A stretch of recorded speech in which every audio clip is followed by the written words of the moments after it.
Funded Today Nation, welcome back to the Funded Today podcast. How green is your grass this week? If you don't get that reference, you missed a great one last Wednesday. So go back and listen to episode number 21 to uncover some nuggets about perspective. In today's episode, Stoicism. Let's get started. The Funded Today podcast is brought to you by fundedtoday.com. Funded Today is a premier marketing and video agency. From startups to crowdfunding to Amazon and beyond, Funded Today has helped their clients generate hundreds of millions of dollars in revenue. If you'd like help launching or growing your business, visit www.fundedtoday.com to speak with one of their experts. Welcome back. I am Zach Smith. And I'm Thomas Alvord. And first off, we have a very special treat and a very special announcement we would like to make. We have been working on this for the better part of 5 years, and it is finally finished. We are calling it the Ultimate Crowdfunding Success Guide. If you have a better name, let us know. Email us, let us know in the comments. It's not set yet, but it is done. It is ready. It is beautiful. It is amazing. It is normally $97 in terms of value, but because you're a listener of the Funded Today podcast, you can get it for free at fundedtoday.com/guide or funded.today/guide, however you want to do it. That's funded.today/guide, fundedtoday.com/guide. Check it out. Let us know what you think about it. We think it's amazing. This is everything we know about crowdfunding, broken down step by step all along the way. There's videos, there's links, there's writing. I personally think this is the best thing anybody could ever ask for if they want to know how to succeed in crowdfunding, aside from listening to these podcasts. So check it out. We will post notes of how to get there right from the show notes on our website as well, so you can click to it. Now, in our last episode, we talked about how you have a beautiful life and how you largely control the way you see the world. If you're going through some tough times, or if you just want to learn about how to shift your perspective a bit, episode number 21 is going to be the one for you. And remember, every Wednesday we do release a new episode, so make sure you're subscribed to receive these notifications. For today's episode, over the last few years, one worldly philosophy has resonated with me more than nearly anything else I've studied. It's helped me have more confidence, be less afraid, and quite frankly, be more happy. And I'm excited to share with you a basic primer course on it today, along with Thomas. The topic, Stoicism. And to start, what is Stoicism? I found this definition from perhaps one of the best writers in our day on Stoicism, Ryan Holiday. He calls it this: Stoicism is a pursuit of happiness achieved through a peace of mind that comes from living a life of virtue in accordance with reason and nature. And in today's episode, we've broken it down. We got 3 topics for you. We are going to break down this word Stoicism, make it actionable, because we hate theory. We're all about being able to take some nuggets from this and change your life right away, right after you're done listening. So with that, Thomas, Stoicism, take us away. That little quote you shared, it's peace of mind. That's the goal, peace of mind. And the way you get to it, living a life of virtue and also in accordance with reason and nature. So really the goal is to be virtuous and to live according to reason and nature. There's different areas you could go, but we've kind of broken this down into 3 different topics. And the first one is to be your best self. And I think this goes along with this idea of you're going to live a life of virtue. So there's Stoic people throughout the world. Stoicism started in ancient Greece. It actually started on the Stoa, which is where everybody would go to listen to people debate ideas. The ancient Greeks were all about debating and kind of, there was millions of ideas. They even had an idea called cynicism with a capital C, and there were people who subscribed to the idea of cynicism. Well, Stoicism emerges from there. On the Stoa, on the steps in ancient Greece, they would talk about Stoicism. And one of the greatest Stoics of all time is Marcus Aurelius. Marcus Aurelius was the last great Roman emperor by most accounts. Obviously, his children were a little crazier, but he himself basically wrote down all of his thoughts, how he governed. I mean, this is the guy that ruled the Roman Empire, one of the greatest empires of all time. And he has a little book that he wrote that's still available today called Meditations. And it's basically Marcus Aurelius giving you insight into how he governed, how he lived, how he controlled his thoughts, how he tried to be happy. how he dealt with his people, and how he maintained virtue. And so we'll be talking about these ancient Stoics throughout today's episode. But the first one I want to start with is Epictetus, because we're talking about how you can be your best self. Epictetus says, how long are you going to wait before you demand the best for yourself? How long are you going to wait before you demand the best for yourself? Another way he says it is first say to yourself, what would you be? And then do what you have to do. And it is a great question, Zach, because really, how long am I going to wait to demand the best of ourselves? I think often in our contemporary life, we gravitate towards pleasure. I mean, who doesn't, right? But it's the trials and the difficulties that force us to refine ourselves. But when are we going to stop and, not because of external stimuli, but from ourselves, demand our very best? And really, that's what Stoicism invites us and causes us to think about. When I hear the phrase, a lot of times, and I was talking to you about this a couple of days ago as well, Thomas, as you might recall, I sometimes think of procrastination. How much easier is it to say, well, I've worked today, I've put in my 9 to 5, but I probably should go to the gym, but there's a good TV show on tonight, so I'm not going to take care of my body. I'm gonna go home and watch the TV show. Or I probably should eat a little healthier, but man, there's a lot of ice cream and this looks really good. And again, it's not saying that you need to indulge, but for me, it's about procrastination and making the wrong decision when you know what the right decision is. I have a maxim that I live by, and I believe I did coin this phrase. And I say, it's not hard to do what's right. What's hard is when we waver between doing what we know is right and ultimately make the wrong decision. And I think that gets to the heart of Epictetus's question. How long are you going to wait before you demand the best for yourself, because you know what the best for yourself is? That's interesting, Zach. So what you're saying, if I understand correctly, the difficulty is not in the doing, it's in the deciding. Yep. And as I read Epictetus again, Thomas, demand. He's like, you have to demand it of yourself because you know it. And if I don't use a more decisive word, then you're going to procrastinate. Then you're not going to do it. So you demand it. It reminds me of something I've told my wife before. I tell her, look, it's easier to do something 100% of the time than 99% of the time. Even though 99% of the time is less, it actually is much easier 100%. It's actually probably much easier 100% of the time than 50% of the time, because you're not having to make that decision. That's just what you are. It's just what you do. You demand it. Thomas, I'm going to go out on a limb here and see if we're on the same wavelength today, because I think we are. Scripture memorizing, poem memorizing, quote memorizing. If you skip one day, hey, I could skip a day and catch up tomorrow, versus just doing it every day. Yes or no? Oh, absolutely. Yeah, I've noticed that too. If I just do it, it's so much better than if I'm like, I've only got 10 to do today to recap and memorize. I can get it tomorrow. I'll only have 15 or 20. I found when I have that mindset versus just demanding that I do it, I have much better success with memorizing. For our goals, if you remember our goal setting episode. Yep, absolutely. Once you start doing it, it becomes a habit, which also we discussed in the goal setting. That's true too. I mean, it takes 7 days, 14 days to build a habit. And so by developing a mindset, well, I don't need to do it today. I don't need to go to the gym today, or this came up, or this came up, or this came up. What we said about goal setting is you do not change your goals. You may change the strategy to get to your goals, but your goals don't change. It's funny. I had only done one date night with my wife, which is sad. It's pathetic, really, right? But because we thought about it and because we had those weekly reviews, just today, we found a way. Today's the 28th of February. If you're listening as we're recording it, and we will have the date night today. It's just amazing how when we demand that we have to make our goals happen, and it seems like our lives got too busy or whatever else got in the way, if you demand the best for yourself, if you demand that you're going to achieve all your goals no matter what, you can will them into existence even when they seem impossible. And in this case, that's exactly what happened with our date night, and now it's happening tonight. What I like, Zach, about sports and high achievers is it gives us a window into individual performance that we can see and appreciate.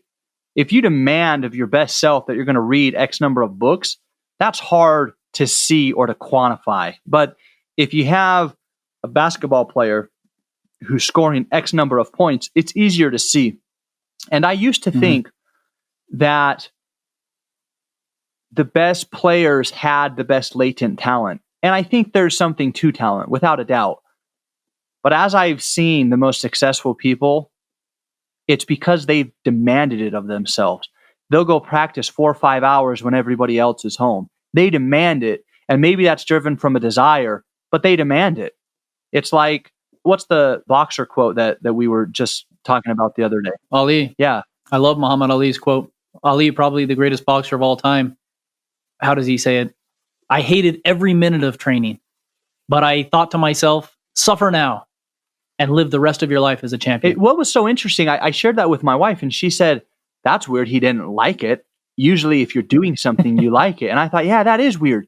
And then I realized, my goodness, he trained so hard. He trained at a level, because I grew up playing sports and competitive soccer, club soccer, but he trained at such a level that was beyond probably anything I was even approaching, where his training, right? It's like he said, hey, how many sit-ups do you have? Or do you do? And he said, I don't know.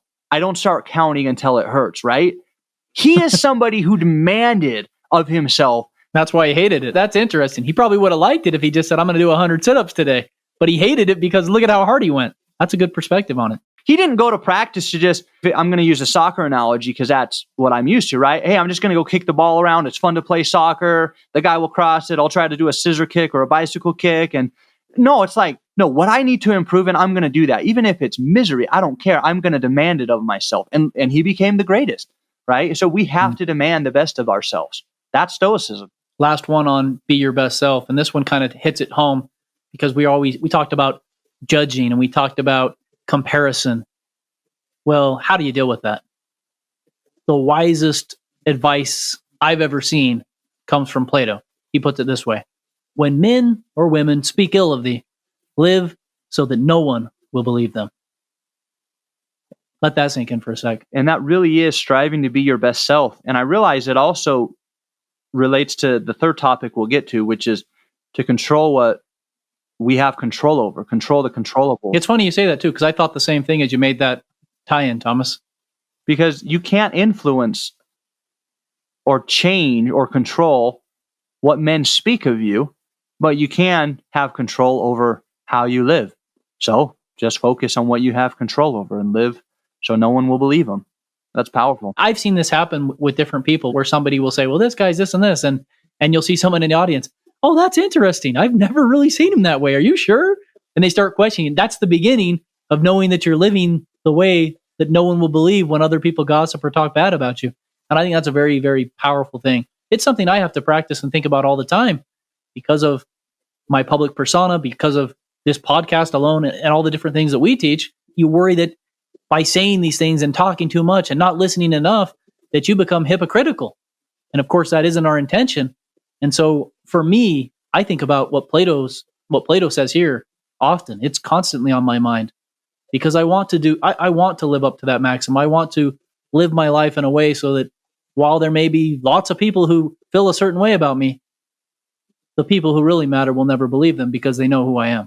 And to do that, you strive to be your best self. And that, I would say, is one of many different tenets or ideas or principles that Stoicism have, that Stoicism espouses.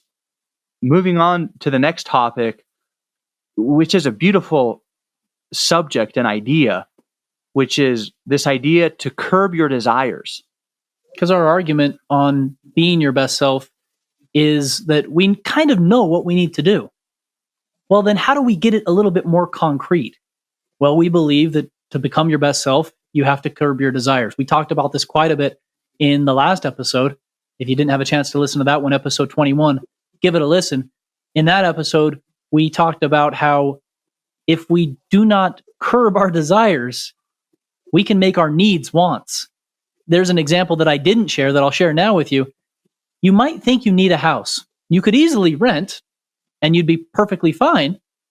But when you need a house or you want a house, when you own a house, if you don't pay cash for it, or even if you do, you suddenly have certain things that you need to deal with. Most importantly, if you don't pay cash, is a mortgage. So suddenly this want of a house becomes a need to pay a mortgage. So by curbing your desire, whether you want a house or not, you, in essence, have changed your needs and reduced your needs and lived more minimalistically, like Thomas was talking about. And it's one way we believe that you can become your best self. Epictetus put it this way: curb your desire. Don't set your heart on so many things, and you will get what you need. There's another phrase. This isn't necessarily from Stoicism, but it goes along with this. And some of the ideas we spoke about last week on the podcast. This is from the book, The Richest Man in Babylon. And it's been a while, quite a time, maybe 10 years since I read it. But one of the phrases that stood out to me is that our wants are insatiable. We can never satiate them. We can never satisfy our wants. It doesn't matter, because once you satisfy your current wants, you will have more. You'll have bigger ones. You'll have different ones. You will always have wants, and you can never get rid of them. And your capacity to consume in terms of finances, say, or passion or whatever, is not unlimited. So you have to learn to curb your desires. It's interesting, right? Imagine if you could go back to ancient Greece and talk with Plato and with the philosophers sitting on the steps, as you were saying, right?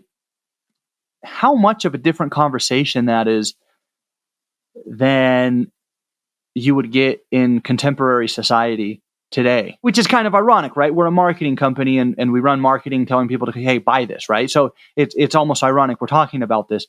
At the end of the day, it's something we all need to learn to do. And it's something I think everybody does, but it's how well do you do it and how effectively or how much has that been perfected? Quoting your richest man in Babylon, and this might have been the train of thought you were going on as well, but he puts it this way: what each person calls their necessary expenses will always grow to match their income unless they resist the urge. Do not confuse your necessary expenses with your desires. And who said that? This is from Richest Man in Babylon. Oh, okay. And I like that. Necessary expenses. Yeah. In fact, he puts it in quotation marks to start, because what is actually necessary? But when you quotate them, I don't know if that's even a word, necessary expenses, it helps you realize that really hardly anything in our life is a necessary expense. It only becomes a necessary expense when we mix up what we really need with what we desire. Blur that line between needs and wants. I think as well, it's not just financial, but whatever our desires might be, right? It expands beyond consumption and finances, but curbing those desires. Epicurus, here's another quote. He said, "Do not spoil what you have by desiring what you have not." Think of your garage. I mean, you originally wanted a 2-car garage, and then essentially you've spoiled it by saying, I wish I had a 3 or a 4 or 5 now. And it's not as good now, and it's what you originally wanted. And he continued, "Remember that what you now have was once among the things you only hoped for." And this kind of goes back also to last week about perspective, right? We got to remember that, if I look right now at everything I have, I could have only dreamed of having all of this and thinking, if I had that, I would be set for life. It would be amazing. And now people ask me, oh, are you going to retire? It's like, no, I can't retire. I got to keep working. And not that I have any debt or anything, but it's like, no, I want to keep working. There's these opportunities or other things I want to buy down the road in the future potentially. And what he's saying right here is a masterpiece of a philosophy. Absolutely. One more philosopher that we haven't quoted yet. This is Seneca. Seneca taught a lot of the same things that Jesus taught. Jesus said, get the beam out of your own eye before you get the mote out of your neighbor's. And Seneca said, you're trying to pop the pimple on your neighbor when you're covered in sores yourself. They had a lot of similar phrases like that. This is what Seneca wrote with regards to curbing your desires, though. He says, no person has the power to have everything they want. No person. But it is in their power not to want what they don't have, and to cheerfully put to good use what they do have. These Stoics and these ancient philosophers, sometimes you just read it and you're like, that's good enough. There's nothing else that needs to be said about that. And we feel like we've kind of got a couple of these zingers in this episode today. That's kind of how I feel about this quote. No person has the power to have everything they want, but it is in their power not to want what they don't have and to cheerfully put to good use what they do. Now, I want to step back real quick. I love these quotes. They're beautiful. They're powerful. In some of our past episodes, for example, with the 80-20 principle, right? What are you focusing your time and attention on? That 20% of effort that will give you 80% of your output. Because I think some people might be like, what the heck does this have to do with crowdfunding, with business, right? This is just philosophical. Let me give an example why I think this is interesting. It's an analogy, a parallel principle. If you look at people, and I've seen this, who go and trade the stock market, they may spend 40 hours a week or more studying, analyzing, trading, etc. And at the end of the day, they may have wasted more time and had a poor return than if they had just put their money in an index. So this idea that less is more. You would have had more if you traded less. You would have had more time if you spent less time working on it, and the results would have been the same or even better. In business and investment, you have to think like that. It's interesting, right? Are there things we do that actually waste our time, waste our energy, that are counterproductive, but we still spend our time on it? We could pursue our whole life for things that we want. And at the end of the day, we might never have it, or it will spoil what we already had. But really, the real power is to not want what we don't have. And to think, is this something I should even pursue? Is this something I should even desire? And see if maybe that's what you should change before you even go pursue something. And I think that applies the same with business. That's such a good question. It goes with the pause and reflect we talked about last episode as well, where do I really need this? And if we give ourselves time to pause and reflect, a lot of times the answer ends up being no, I don't. Well, it goes back to what you said, Zach, that it's not in the doing that's difficult, it's in the deciding that's difficult. And I also think the most important thing we do is actually not doing, but actually deciding. The decisions we make are far more substantial and can have such a bigger impact. Now, of course, once we make a decision, we need to work and go and do it.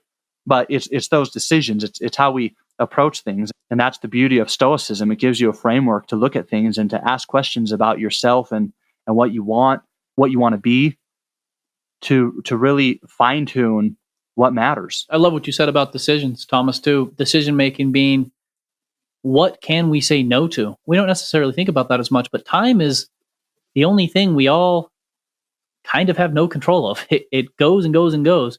We can only decide what we want to do with the time that we have. And we need to look for opportunities to limit the time we give to certain things and increase the time we give to others. And that goes back to decision making, which, like you said, is the most important thing. What we decide to do matters, and what we spend our time on, time the only thing we have, is what ultimately determines our destiny. And I think so often life just happens instead of us consciously saying, here's what I want to do. Even in my personal day, I feel if I don't start my day and say, here's my to-do list, and then I'm conscientious, intentional, and purposeful about what I'm doing, if I start late and then I have some call I need to be on, then literally I feel like the day just happens to me and I don't execute on the day. I'm just kind of responding to everything happening. The whole idea of acting or being acted upon. And it's funny you touch on that point. This reminds me of morning routine, again, from our episode on goal setting. I have to constantly go back in and fix my morning routine. Not the routine that I do, because those are the things I want to do. They are the part that allows me to act on the day, to seize the day. But to change the things around me to allow me to be able to have a productive morning so that I can seize the day, so that the rest of my day is under my control, and I can at least control the things that I want to control, that I need to control. And just last week, I updated my calendar so that I can only be booked for certain periods of time throughout different days of the week, so that my day is my day and not somebody else's day.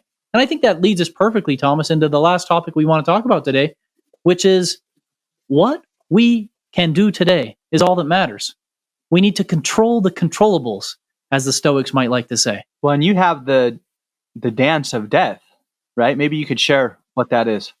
Okay, so you might think I'm a little crazy. You might think I'm a little strange, or maybe you have practices like this. I've kind of embraced Stoicism in a few different ways. A couple things I do. The ancient Romans and the Stoics and the Greeks, for the most part, they would do certain things to remember things that they never wanted to forget. Similar to today, how we post quotes on Facebook and Instagram that are inspirational, they would carry mementos. One of the mementos they focused on more than anything, and we'll get to the dance of death momentarily, they would focus on death. And they had a phrase called memento mori, or mori. I think it's mori, right, for Latin. And it's, remember you will die. That's the ancient tradition of reflecting on mortality. Now, it might sound morbid, but used properly, it's invigorating. It can be a tool that creates priority and urgency. It helps us remember that we need to treat time as a gift and make it not trivial. So that goes to the dance of death. Now, the dance of death is very interesting. And we'll post a picture to this so that you can look at it in the show notes as well. But I'll try to describe it to you as very best I can. It's a picture of an interpretation of a French painter. His name was Philippe de Champagne, 17th century. And it's called, I forget it. In fact, I forget exactly what it's called. But it is a skeleton with a crossbow. And the picture is mounted at eye level, and when it's looking at you, and the skeleton has kind of got a creepy little grin on his face, and the crossbow is loaded, and there's an hourglass symbolizing time at the skeleton's foot, at his feet, and then he's also got a quiver with another arrow ready to go if he misses you with the first one. And it's ancient French, and my French is terrible, so I'm not even going to try to pronounce it for you, but I will give you the translation. And this was found in an ancient castle or an ancient home. And it was a manuscript, I believe. And it was mounted again, like I said, at eye level. And this is what it says. My arrow, I promise you, spares no one. You will all dance the ballet of which I sing. And here's what I kind of like thought about it as I was reading it. It's a fantastic and haunting memento mori. Why do I keep saying that wrong? Memento mori, for remember that you'll die, right? As we talked about earlier. If you've seen the movie Gladiator, it calls to mind the quote, "Death smiles at every man, and all a man can do is smile back. Death's arrow spares no one." It's a piece of art designed to hang at eye level so that the arrow, the one locked and loaded into the crossbow, is pointed directly at the person. And more than art, again, this was a practice. Thomas, the dance of death, danse macabre. There you go. That was terrible French. And it wasn't just a generalized response to mortality. That's why the skeleton's grinning. The symbolism is dark, but it's absurd, like life and death. We are born to die. It can come and take us at any time for the most ridiculous of reasons. I practice this now because I want to wake up every day and to see this picture so I remember to live my life with urgency. And the absurdity part of it, again, the idea behind that, there was this famous Stoic, I forget his name. He was a diehard Stoic in every single way. Well, one day, he's sitting on his porch in his home, and he's looking at a donkey, and the donkey is eating figs. And he starts laughing uncontrollably, and he dies. And that's the absurdity. We have no control over how we live or die, for the most part. We have to control what we can control and realize the absurdity of the situation that we are in and seize the day as much as we possibly can. And take it with optimism rather than pessimism. And again, I'm a huge fan of these practices of memento mori because I believe that it helps remind us, because we're constantly forgetting, we're constantly making mistakes, we're constantly being lazy, we're constantly procrastinating. And so if you see that, and if you feel that, then it helps to inspire you to get to a better place. And I think for the last couple of years that I've been practicing this, it's helped me have a much better life than I ever had before. And it also helps me get out of slumps that we all tend to face. That's really interesting because you basically are putting value in life by reminding yourself of death. It's kind of counterintuitive, an oxymoron almost. It reminds me of what Churchill said once. I think it was, a pessimist sees the difficulty in every opportunity. An optimist sees the opportunity through every difficulty. So it's still the same thing. Here's a difficulty, but how are you going to see it? And I wonder if we could almost say a Stoic would recognize or see that difficulties and opportunities are one and the same. There is no different. A difficulty is an opportunity, and an opportunity is a difficulty. And therefore, a Stoic would see no difference between them. I like that. You basically realize that everything is an opportunity. Because if something horrible happens, it's an opportunity, right? And the reality is, okay, and it's about living in the present, right? Actually, it's kind of a new age type spiritualism, if you will, almost about being present. And maybe not spiritualism, but where we're so distracted from our devices, right? We're not really present in the moment.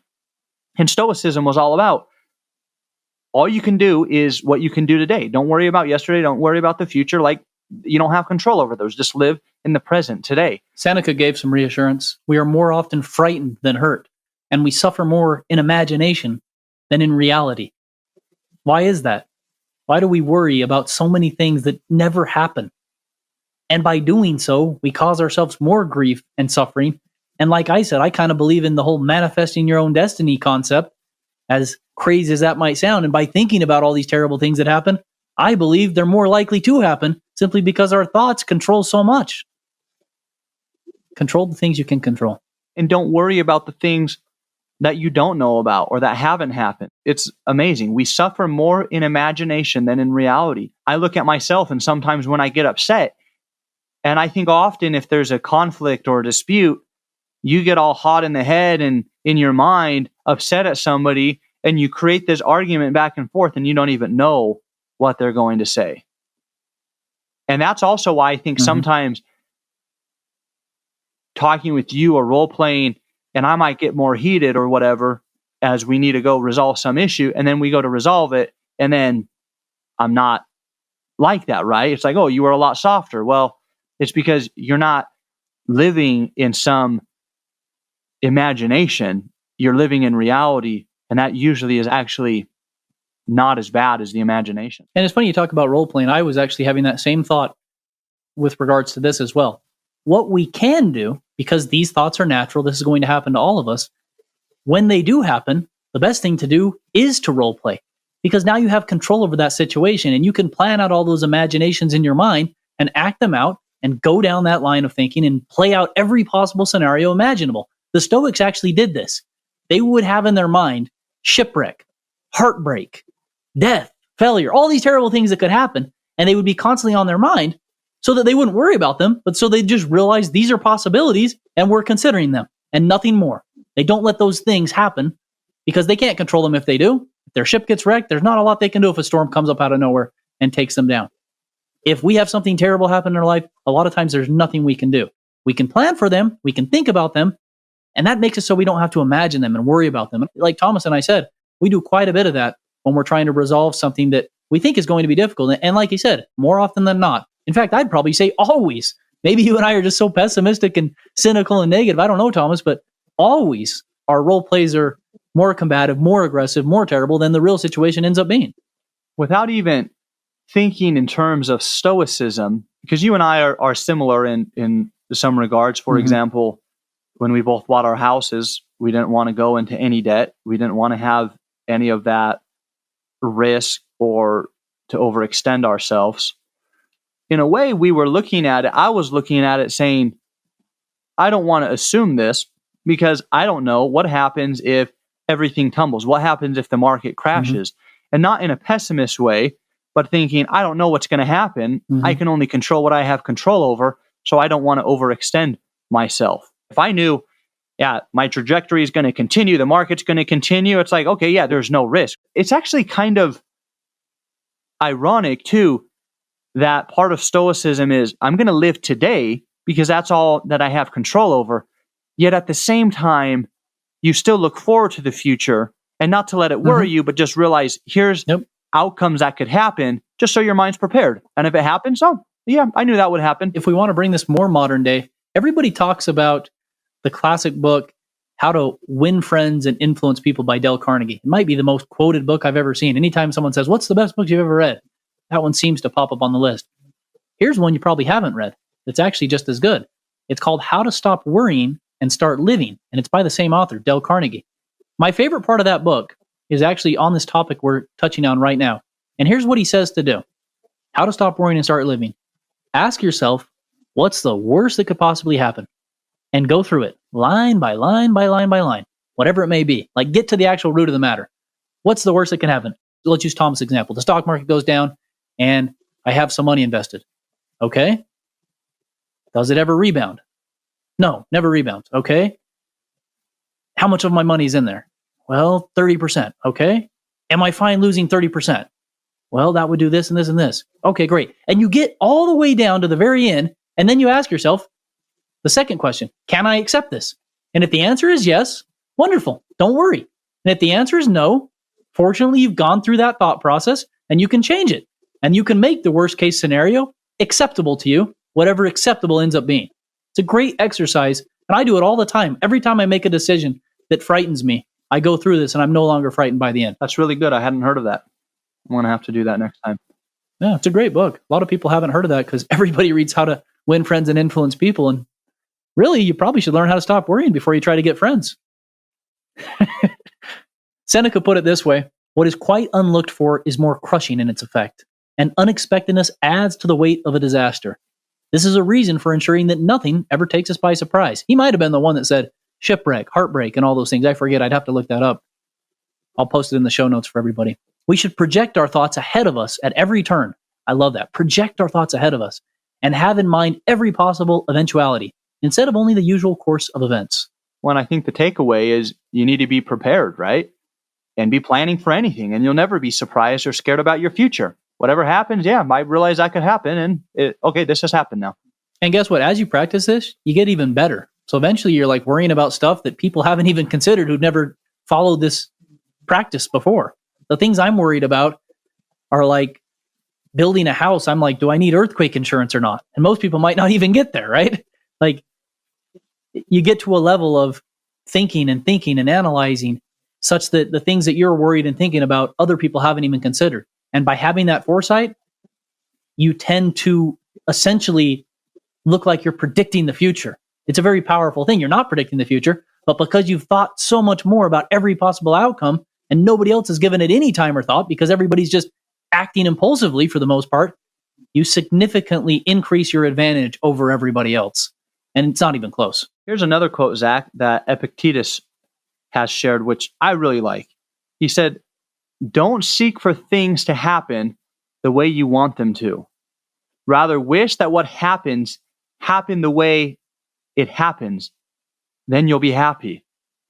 If you are so desirous that something happens in a certain way and then it doesn't, what happens? You're so frustrated. But if your mentality, if your heart, if your mind is always, however it happens, that's what I want to have happen, then whatever happens, you're like, great, it happened how I wanted it to happen. And there, you can't really get frustrated. And I don't think also he's talking about things that you have control over, right? He's not saying just be lazy, because Stoicism is all about what you have control over it, be your best self, curb your desires, or and other principles that they share. But the things outside of your control, just desire it to happen however it happens, because at the end of the day, you have no control over it. So why even worry about it? Just wish, hey, however it happens, that's how it will happen. And thus it is. Waxing a little bit religious for a bit on the Christian side of things, I think about Jesus and I think about not my will, but thy will as he's praying. And he realizes it's his only chance that he can kind of control his destiny if he wants to, but he's willing to accept whatever it is that could happen. The classic Sermon on the Mount, everybody thinks, judge not that you be not judged. And that's probably the most quoted scripture of all time. But the very last verse in Matthew 6, take therefore no thought for the morrow shall take thought for the things of itself. Sufficient unto the day is the evil thereof. I've read that verse 100 times and never really knew what it meant. I finally decided to look it up, and Thomas and I had a conversation on it last night a little bit. And I wrote this to him in a text. I said, I think I finally get it a little bit, because we were talking about Stoicism. And I said, it's about controlling what we can control. And we can only control each given day and nothing more. So why are we to take thought for tomorrow when we don't even know if there will be a tomorrow?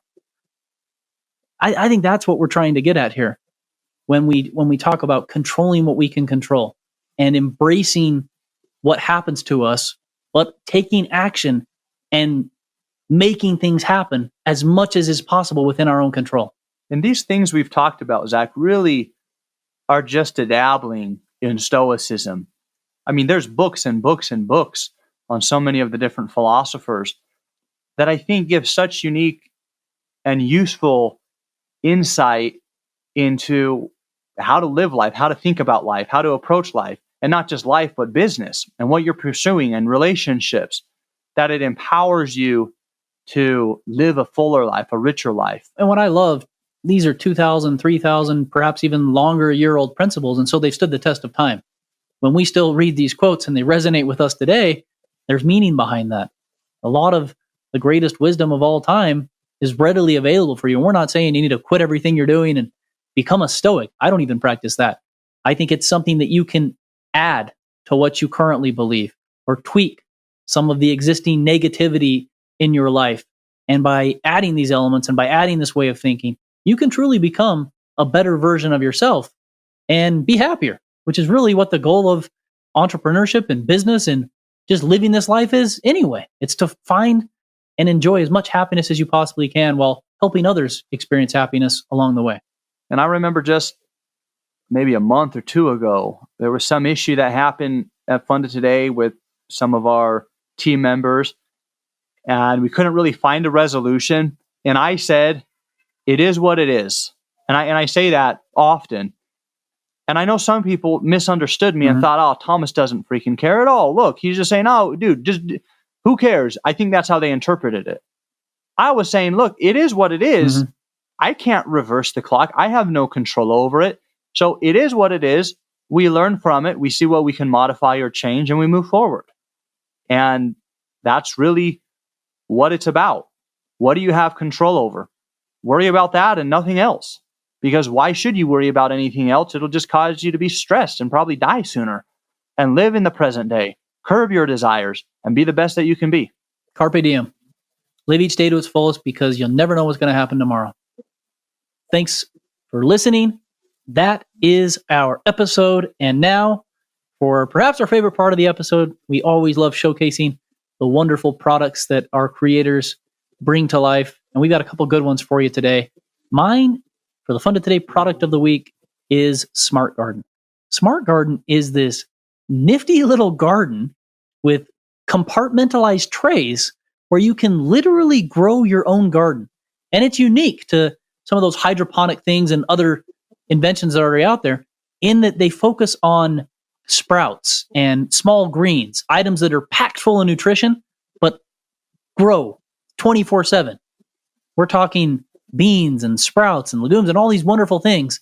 And because of the technology that Smart Garden has created, you're harvesting daily. And talking about controlling the things that you can control, how cool would it be to be able to grow some of your own food? I think Smart Garden is the perfect product of the week for today's episode. My product of the week is actually absolutely awesome. It's called Fly Smart, Fly Free. It's an electric motorcycle. So just like you got electric cars these days, it's an electric motorcycle. The way it works is there's a couple different designs and layouts so you can customize the look, the feel. If you're eco-conscious and like to be green, and even if you don't, like, this is something I saw. It's about $3,000 or $4,000. So you should just check it out. Again, we just talked about curbing your desires, right? So go check this out and make your desire increase for this. You know, you might salivate a little bit, but this is actually really cool. I would get one. I would need to talk with my wife because my wife's always like, you can't get a motorcycle. I don't want you to die. So I haven't. But this is something that looks totally awesome. So check it out. This one is called Fly Smart, Fly Free. And the link is in the show notes, of course. Excellent. Well, there you have it. That is Zach and Thomas's take and basic introduction on Stoicism. We hope it gives you some more confidence to live your very best life right now. And next time, we're going back to brass tacks, continuing on our series of Life After Crowdfunding. This one's called How to Exploit Amazon Intelligence to Launch a Better Business. We think you're going to love it. You're going to find it fascinating with all kinds of actionable tips you're going to be able to put in place right away. We'll see you next Wednesday, Funded Today Nation. And remember, as always, don't wait until tomorrow. Get funded today. Funded Today is the worldwide leader in rewards-based crowdfunding on Kickstarter and Indiegogo. Combined, they have raised over $200 million and counting for thousands of new ideas and inventions worldwide. If you've got an idea for a new product or invention, visit fundedtoday.com to speak with one of their experts.